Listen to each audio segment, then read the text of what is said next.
telephone privilege ba. So, yes, Okay. narinig niya kayo. Thank you. Narinig niya kayo and sabi niya na please extend to them my thank you and we should all hope for the best. Please extend to them my thank you. Everything I did for my country. Yeah, BP, so ang haba ng pag-uusap ninyo, how is he, is he taking his medicines properly? Meron bang special nurse na or doctors na tumitingin doon just to make sure that he gets all his medicines? Yes, there is a doctor supervising his medical plan. Earlier this morning, I talked to the doctor, and then I was asking if she can explain to me what they are doing. But there's a doctor-patient confidentiality about that, so I just asked her just take care of him, and she said that she's doing that, and her visits are frequent with with President Duterte because of his age, and she understands that he has medical conditions that need to be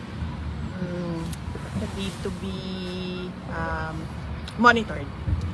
Pero yung mga medicines po niya sa Pilipinas, naiinom naman po niya dito? Yung tanong ng doktor sa Pilipinas, kasi meron siyang mga doktor doon sa Pilipinas, may medisina, pinadala natin dito yon, binigay natin doon sa loob. Yun yung gusto makuha ng doktor sa Pilipinas, pero nagsabi yung doktor dito, sabi niya hindi niya maibigay yan, but rest assured, sabi niya, I am a professional, I am a medical doctor, my job is to take care of the patient. Hindi po ba kayo worried doon, VP? Well, of course worried tayo, diba? But we just have to trust them that they are professionals, no? At alam nila kung anong ginagawa nila. At nandoon naman na lahat ng records, no? Na-submit natin sa kanila kung ano yung mga ginawa ng mga lab tests, ano yung mga diagnosis ng mga doctors noon. So at least nakikita niya yung history, medical history ni Pangulong Duterte, and nakikita niya siguro ngayon kung ano yung mga nararamdaman, kung meron man, at makadecide siya kung anong mga gamot, kung kailangan man. But I understand from the lawyers, unlike daw sa Pilipinas at sa Amerika na mahilig magbigay ng gamot ang doktor, dito daw sa Netherlands, hindi daw ganyan yung doktor. Yes, very sila, very conservative sila sa gamot. And I think siguro maganda din yon, no? Dahil nakita ko isang beses din yung doctor na kasama niya si Pangulong Duterte. Nung nag-request ako ng wheelchair, nagsabi yung nurse na ay hindi pwede kasi kailangan niya maglakad. And sabi ng doctor, you need to use your muscles. So ganun sila dito. Hindi tulad sa atin, no, na parang pag masakit ang ulo, diretso tayo inom ng paracetamol. So hindi ganyan dito. So we just have to trust their healthcare programs and then their professionalism. VP, just a point of clarification. You were on the phone with your father. Aside from visiting him personally, how important is it that you still had to talk to him on the phone, apart from visiting him personally? Oo. I have no schedule today to visit him in person. The schedule this afternoon will be for Hanilet and Veronica. I was here this morning to deliver documents that was asked of me from the detention unit, so I delivered it personally to the person who asked for it. And yes, so instead of in-person visit, I was allowed a phone call. So we discussed updates in that phone call. How did the former president react upon hearing the loud shouts of support from the supporters here? Yes, nagtanong siya, sabi niya, merong mga kababayan sa labas in English. We're only allowed to speak in English because all our conversations are recorded. So sabi niya, merong mga kababayan sa labas. Yun, sinabi niya, please extend them my thank you. all hope for the best, and everything I did for my country, whether that statement is acceptable or not.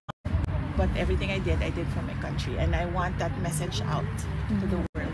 VP, on another note, do you think Senator Imy's committee's investigation can still play a meaningful role or contribute to your pursuit of justice regarding your father's arrest, considering the palace's directive preventing cabinet secretaries from attending the legislative hearing under the claim of executive privilege? I'm not hopeful for the case of President Duterte getting justice from the government and the administration right now. But I hope that it will not happen again to another Filipino. So that is the value of the committee hearings right now. Maybe they can come up with rules, guidelines, or laws that that thing that happened to President Duterte, like it's called extraordinary rendition in international law, doesn't happen to others. So it would be an example of what should not happen to a Filipino inside our country on Philippine soil. Sinabi po ni Attorney Kaufman kanina that the core defense team has already been completed.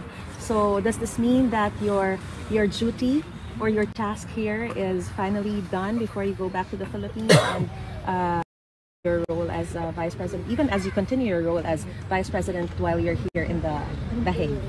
Yes, everything is organized with the lawyers, and there is already a system for the family with regard to the visiting here in the detention unit. So yes, and that the last document that was needed of me, I delivered this morning to the person inside who asked for. So yes, Mata is done. It's And that well organized. does that mean that you're ready to go home? Yes. I'm excited to go home. Book the travel arrangements. Will you seek legal aid from the ICC? I do not know what the discussions of because there's lawyer-client privilege. No? So I do not know the discussions of Nick and Attorney Kaufman and the former president with regard to professional fees. Vice President, you say your father's message to the rest of the world is everything I did it for my country. How should the rest of the world interpret it? Is that an acknowledgement of responsibility, or can you help us understand what he means by that? Unfortunately, I cannot speak beyond his words. So I guess he expected that there would be different interpretations, because he said whether that statement is acceptable or not. That is my statement. So, but unfortunately, I cannot give you an interpretation, and I do not want to go beyond his words. We were cut during our interview a while ago about alliances. Yes, ma'am, sorry. Yeah. Alliances. So I discussed that with Senator Robin Padilla, because he's the remaining, because there were two of them before, the chairman, former President Duterte, and the president of PDP, and that is Senator Robin Padilla. And I was asking him what will happen to your campaign, and then he said that we will continue the campaign. And I was thinking of how I can help. I'm not part of PDP, but I was thinking how I can help them, since President Duterte is already inside the detention unit, and I'm still thinking about it, ma'am. Maybe on my travel back home, I will have time to reflect on what to do next and how to help the country through the campaign and the elections. Clarification lang, VP, dun sa pag-uwi niyo po sa Pilipinas, yung mga nabanggit niyo po to kanina in terms of gastos. Opo. Paano po ba yung gastos po dito? Sabi niyo kanina may mga nagbibenta na laki ng gamit imbis na humingi ng donasyon. Can you please elaborate lang po yun? Oo, may nagtanong kanina kung paano daw yung gastusin namin na magkakapatid dito, dahil palitan kami sa pagpunta dito at pagbisita kay Pangulong Duterte. At nasabi ko kanina, sabi ko si Hanilat naman merong mga negosyo, long established decades na siguro yung negosyo niya. At ako naman may trabaho, may other income din ako. Yung mga kapatid ko, may mga trabaho din, may mga sweldo. At I'm sure meron din silang other income. So, ang arrangement namin ay KKE o kanya-kanyang bayan. Hindi namin napag-uusapan. Hindi rin kami naghihingian ng pera. Napag-usapan namin na hindi tumanggap ng donasyon at hindi humingi ng tulong. So kung kailangan man na mag-dispose ng mga kagamitan para suportahan yung mga pangangailangan sa pera, ay yun ang gagawin namin. Because kung napapansin nyo, yan yung natutunan namin sa tatay namin. At yan din yung discussion namin kanina na pag humingi ng tulong. But yun yung prinsipyo niya, pero hindi yun yung makakatulong sa kanya sa loob. Kasi sa loob, kailangan mo sabihin kung ano yung mga pangangailangan mo at ano yung nararamdaman mo, yung mga ganon. Sa doktor, like nakita ang ulo ko, hindi mo dapat tinatawag, sinasabi mo, sasabihin mo sa guard, kailangan ko ng shaving cream, so ganon, mga ganon na mga bagay. Marami po offer ng help na sa inyo in terms of financial? Well, wala naman. Well, gusto ko lang din malaman ng mga tao na hindi kami tumatanggap ng donasyon, hindi kami humihingi ng pera, at wala po kaming inauthorize na kahit sino man na tumanggap on behalf of the family. Klaro yun sa aming magkakapatid. Yes. It was quite a long conversation on the phone. Yes, yes. Can you give us a bit more of a flavor? You say that he has a message to deliver. Anything else that you can reveal from that conversation? And how did you find his spirits? Well, he's in good spirits, yes, today, and he was referring to the visit of the lawyers this morning as well. There was a new lawyer introduced to him. She recently received her papers to be part of the team. And then, and then we discussed birthdays, because in a family, many family members have birthdays March, April, and May. So we discussed birthdays, whose birthday is it today, and whose birthday is it on April 14, and whose birthday is it on April 10 and May 31. And then he gave his birthday wishes to everyone. And then, well, he repeatedly said, I told him I understand where you are coming from, and I totally agree with the urgency. He wants to go back to the Philippines. Sabi na, I am an old man, I can die anytime, but I want to die in my country. And I told him that we understand that you want it now and it is urgent.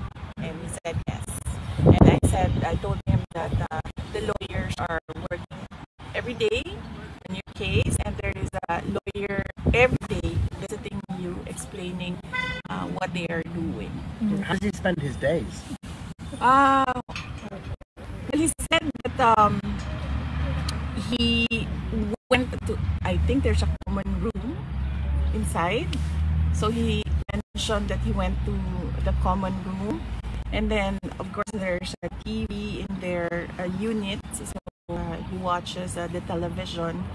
And then, I told him, I reminded him to add daily outside walking and prayers to his daily activities. Is he getting used to Dutch food?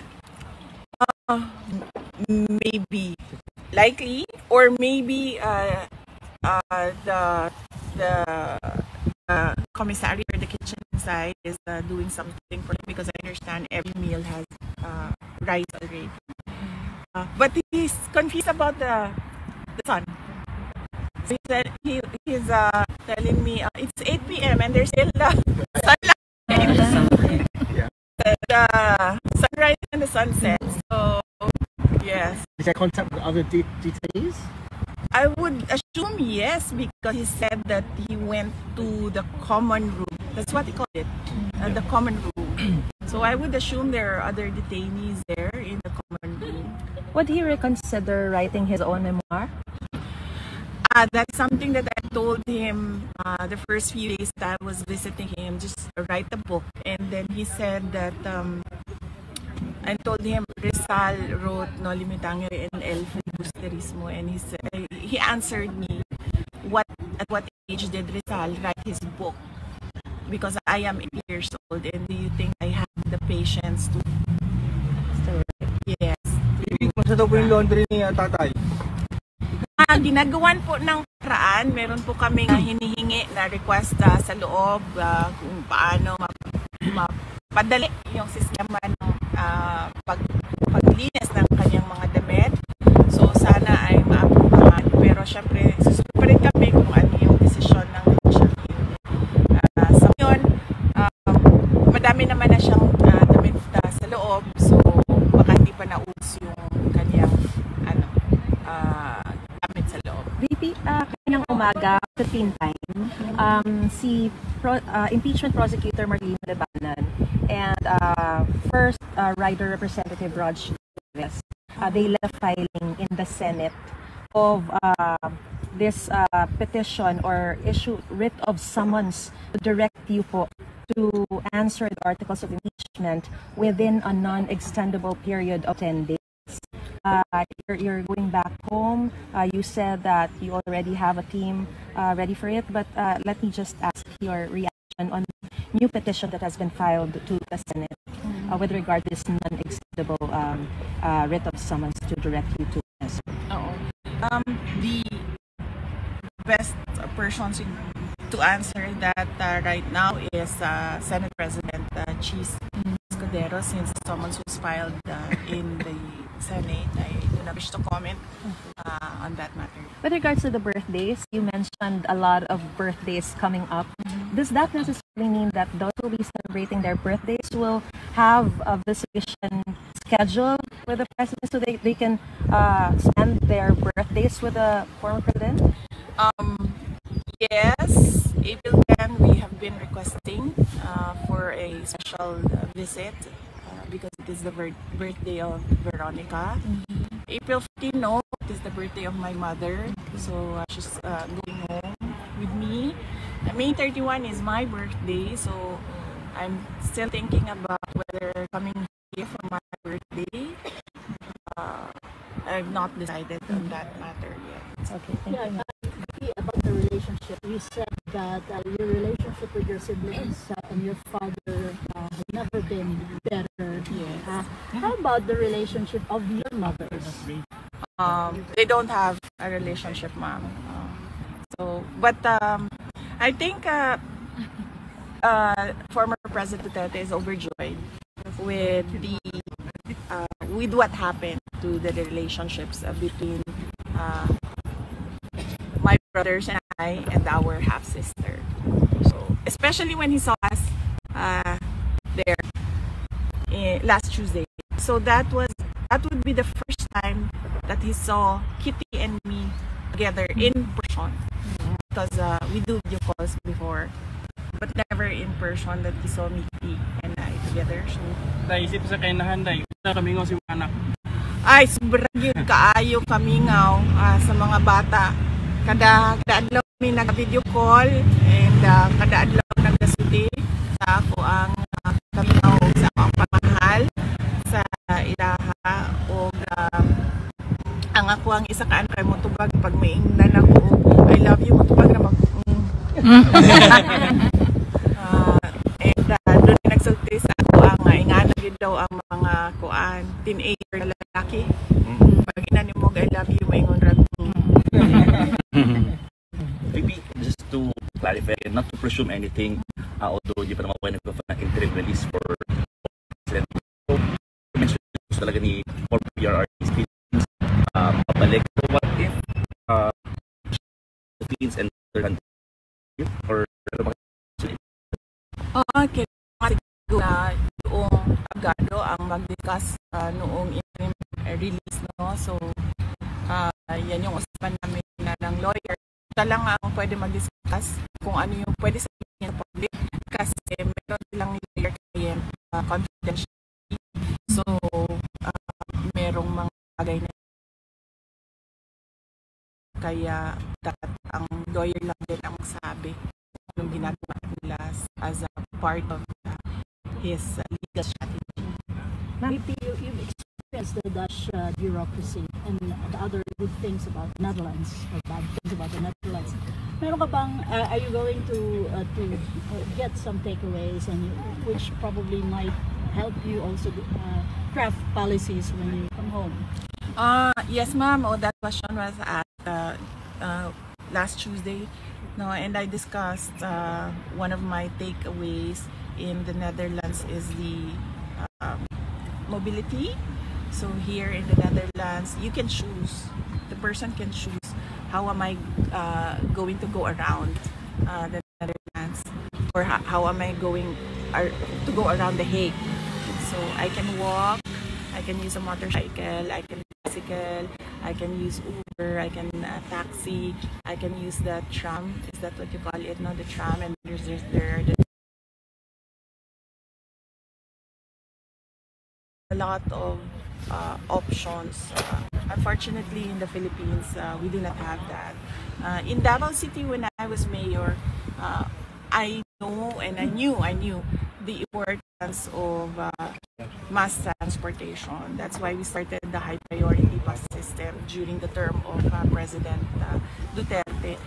Sadly, this is not a project that current administration is supporting, but that it is very important that a country has a very good mass transport system. So that is one my takeaways in the Netherlands. And not seen anything bad, ma'am. I've been walking here, we only take a taxi when we are almost late. But otherwise, we just walk. So never. Although I see the cigarette butts on the I see the cigarette butts on the sidewalk and everywhere else. It's something that you do not see in Japan. VP, So yes. just to follow up question, in lieu with the ABS-CBN 5 question, you said about the mass transportation. What about the graft and corruption? Is because as you could see, the delivery of social services in this country are given to the people, and which simply shows this graft and corruption is not really evident. So how are you going to, if that would be one of your take home, the mass transportation, what about the graft and corruption in our country, which yes. is really blatant? Yes, sir. As for now. I've not accessed social services here in the Netherlands, so I don't know how it works. But speaking of graft and corruption, it is really what you would call poison for a country. Yes. And in the graft and corruption index, we are high up there. The Philippines is high up there. We need to do something about it. In fact, I talked about it when I resigned from the Department of Education. The budget that we have is not put into good use, and we lose so much money dyan sa mga cuts na tinatawag, and you see it when they craft the budget, because like say for example, by my personal experience, the budget of the Department of Education, the school building program, the new construction, everything is divided among members of the House of Representatives, and they are not even implementors of projects. That is the job of the executive department. That is the job of the Department of Education. So why are they interested in taking money from school building construction and allowing them to identify the projects. And somehow there is no system where the Department of Education, the DPWH, and the recipient local government unit can check if there was indeed a new construction of the school building, and if there was indeed a new construction, if the construction was up to the standard of the construction of a school building. So that is an example, and that is my personal experience, and I'm sure there are a lot of other incidents inside the departments in the government where there is graft and corruption. So it's poison to a country, and it needs to be cut. It needs to be taken out so that the money of our resources are put to good use. BP, ano na lang, naiba tayo. Kasi mensahe na lang po, BP, sa mga supporters ni Tatay Digong. Kasi itong lugar na to, tinawag na nilang Duterte Park. So araw-araw pupunta sila dito para magbigay ng moral support kay Tatay Digong. Mensahe na lang, BP, sa kanila. Oh, well, yes. Usually napapangalan ang mga parks at mga kalsada pag simba ko lang, patay na ang tao. But I'm happy that even if President Duterte is still alive and well, he already has a park, and it is in The Hague, in the Netherlands. Yeah. So parang sikat na sikat ka, no? Pilipino ka pero meron ka ng some sort of pwede ba tawaging pseudo park, kasi hindi naman talaga totoo na Duterte Park, no? Dito sa the Netherlands. Pero sigurado ako, knowing my father, he would want na yung Duterte Park na yan ay nasa loob ng Pilipinas at hindi sa loob ng the Netherlands.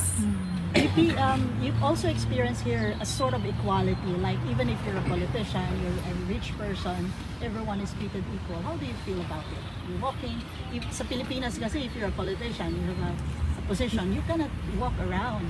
You should have bodyguards. Here, even the Prime Minister is fighting.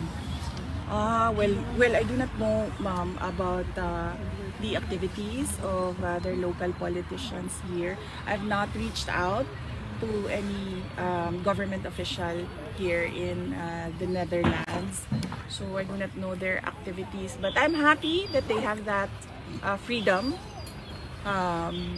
In the Philippines, I walk, yes. We have security, but mainly because it is their duty to protect the person. So I'm happy that they have that freedom. I hope we have that freedom as well in the Philippines. I'm not really more concerned about my security, but usually I use the security for the convenience of the public. Kasi pag lumalabas ako, minsan nagkakagulo. So naiirita yung ibang tao. So para lang hindi maabala yung ibang tao na ginagamit yung security. Pero I hope we have this freedom as well. Nasubukan ko siya dito, nakapaglakad ako. Sana man lang ay meron din tayong ganyan sa Pilipinas na hindi maabala yung ibang we understand that you are the next of kin since the former president is no longer married. But will there be anyone who will be given the right to conjugal visit, which according to the law of the ICC would be given more time as compared to the other visits? For my peace and security, I will not answer that question, ma'am. If you have the opportunity to ask that of the former president. You can ask him who he wants to have. Sorry, let's go na. Bye-bye. Thank you, VP. Yes, sir. Picture sa UK sa Sunday ba? Oo. For PDP, no? For PDP. Opo. Mensahe lang sa mga supporters doon dito, no? Opo. KOJC o mga supporters ng PRRD para sa PDP. Okay, sige. Maraming salamat sa Kingdom of Jesus Christ members at maraming salamat sa supporters ng PDP Party sa suporta ninyo sa mga senators ng PDP. Unang-una na si Senator Bato de la Rosa, si Senator Bongo, si Senator Attorney J.B. Hinlo, si Senator Attorney Raul Lambino, Senator Attorney Jimmy Bondoc at si Senator Philip Salvador. At huwag po natin kalimutan na meron pong mga guest candidates ang PDP. Ito po yun ay si Senator Attorney Vic Rodriguez, Senator Attorney Rodante Marcoleta, si Senator Dr. Richard Mata, and si Pastor Apollo Kibuloy. Senator Pastor Apollo Kibuloy. Na napakalaki ang ating pagpapasalamat, no, dahil sa tulong ng SMNI at ng KOJC na mapaabot ang mga balita sa ating mga kababayan sa buong mundo. Pahabol ma'am sa Belgium karungkuan. Sunday po. Oo. Nasabi ko, no, London, no? UK, nasabi. Kanina, no? Karon sa Belgium. Okay. Maraming salamat sa ating mga kababayan sa Belgium, sa ating mga members ng Kingdom of Jesus Christ, sa mga supporters ng PDP Laban, sa inyong meeting de avance para sa mga senador ng PDP. Unang-una na si Senator Bongo, si Senator Bato de la Rosa, si Senator J.B. Hinlo, si Senator Raul Lambino, si Senator Jimmy Bondoc, si Senator Philip Salvador. At meron po silang mga guest candidates napakahalaga dahil kailangan yung 10 ay maalala ninyo. Si Senator Vic Rodriguez, si Senator Rodante Marcoleta, si Senator Richard Mata, and of course si Senator Pastor Apollo Kibuloy. Isipin po natin na marami silang magagawa para sa ating bayan. Unang-una na lang ay baguhin ang muka ng governance and government sa ating bayan. Maraming salamat sa inyo dahil sinuportahan ninyo ang panawagan ng PDP na itong 10 ang iboto para sa Senado ngayong darating na halalan sa buwan ng Mayo. Thank you, ma'am.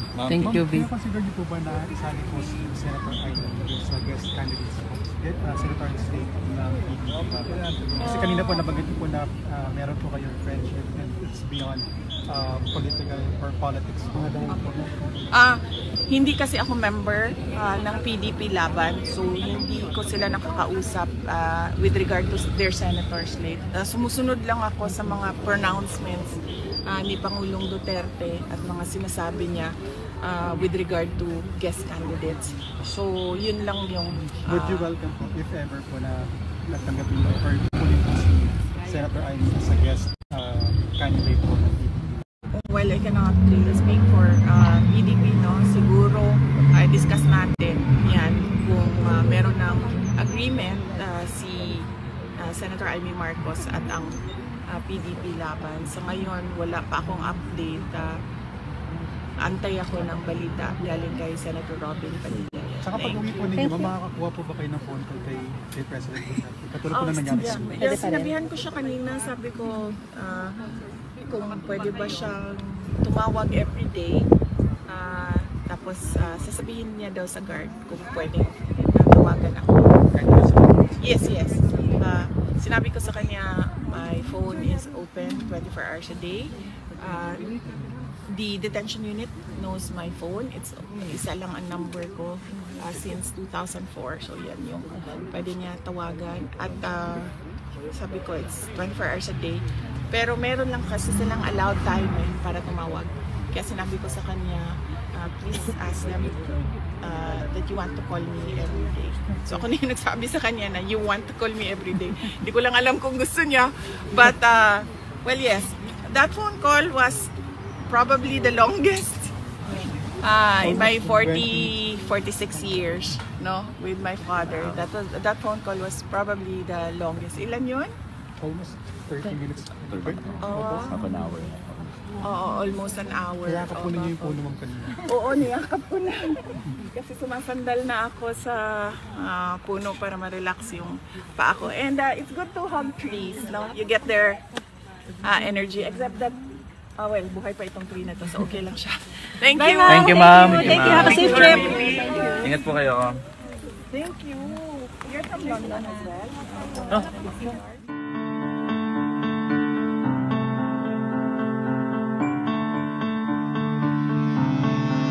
Ginto tilak, inaakit ang iyong mga mata, kapangyarihan sa labi, hinihila ka sa lugar na tila di mo tansya.